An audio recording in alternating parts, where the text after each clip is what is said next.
அரசு போக்குவரத்து ஊழியர்களுக்கு பணப்பலனாக ரூபாய் 860 கோடி ஒதுக்கீடு செய்யப்பட்டுள்ளதை நாம் அண்மை செய்தியாக பார்த்துக் கொண்டிருக்கின்றோம். கூடுதல் விவரங்களை செய்தியாளர் நந்தினி வழங்க கேட்கலாம். நந்தினி, போக்குவரத்து ஊழியர்களுக்கான பணப்பலன் ரூபாய் 860 கோடி ரூபாய் விடுவித்து அரசாணை பிறப்பிக்கப்பட்டுள்ளது. இது குறித்தான கூடுதல் விவரங்களை பதிவு செய்யலாம்.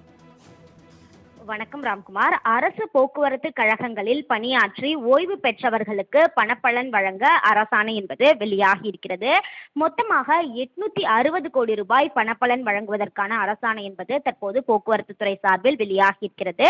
கடந்த 2024ஆம் ஆண்டு மே மாதம் முதல் ஜூலை வரை ஓய்வு மற்றும் விருப்ப ஓய்வு பெற்றவர்களுக்கும் பணிக்காலத்தில் மரணமடைந்தவர்களுக்கும் பணிப்பலன் வழங்குவதற்காக 860 கோடி ரூபாய் ஒதுக்கீடு செய்யப்பட்டிருக்கிறது. தமிழ்நாடு அரசு போக்குவரத்து கழகங்களில் பணியாற்றி ஓய்வு பெற்றவர்களுக்கு வழங்க வேண்டிய வருங்கால வைப்பு நிதி, பணக்கொடை, விடுப்பு சம்பளம், ஓய்வூதிய ஒப்படைப்பு தொகை போன்றவை வழங்கப்படாமல் இருக்கின்றன.